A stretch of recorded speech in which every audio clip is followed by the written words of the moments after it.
రిజర్వేషన్లు ఇస్తామని హామీ ఇచ్చి అధికారంలోకి వచ్చిన తర్వాత ఎన్ని డ్రామాలు ఆడాలో అన్ని డ్రామాలు ఆడింది.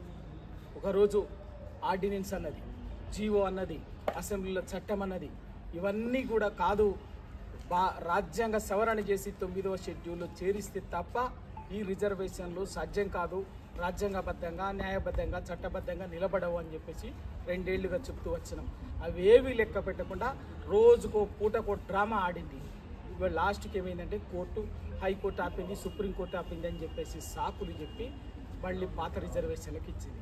ఆ పాత రిజర్వేషన్లు అయినా ఇచ్చిందా అంటే ఇవ్వలేదు. 23 కూడా ఏం చేసింది, ప్రాక్టికల్గా వచ్చేసరికి 73% ఇవాళ ఆ 73% ఇచ్చి మిగిలిన రాజకీయ రిజర్వేషన్ రాజకీయ పార్టీలుగా ఇస్తామని చెప్పేసి చెప్పి, అంటే 17% ఇచ్చి మీదే రాజకీయంగా పార్టీ పరంగా ఇస్తామని చెప్పేసి చెప్పి ఆఖరికి పార్టీ పరంగా ఇచ్చిందా? మరి ఎక్కడైతే నిన్ననే చూసినాం, ఆదిలాబాద్ జిల్లాలో ఒక సోదరుడు జనరల్ సీట్లో పోటీ చేస్తే బెదిరించినందుకు ఈ దౌర్జన్యానికి రవీందర్ అనే ఒక బీసీ బిడ్డ జనరల్ సీట్లో పోటీ చేస్తే దౌర్జన్యం చేసి ఆ దౌర్జన్యానికి దాష్టికానికి భయపడి ఆత్మహత్య చేసుకున్నాడు.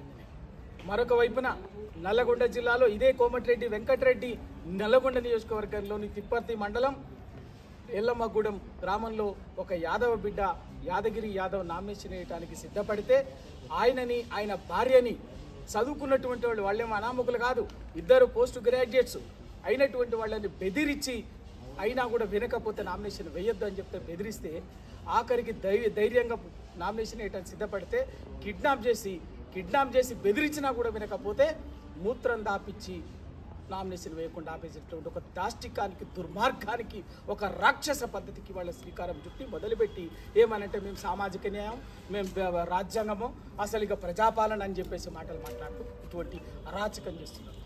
ఇటువంటి సంఘటనలు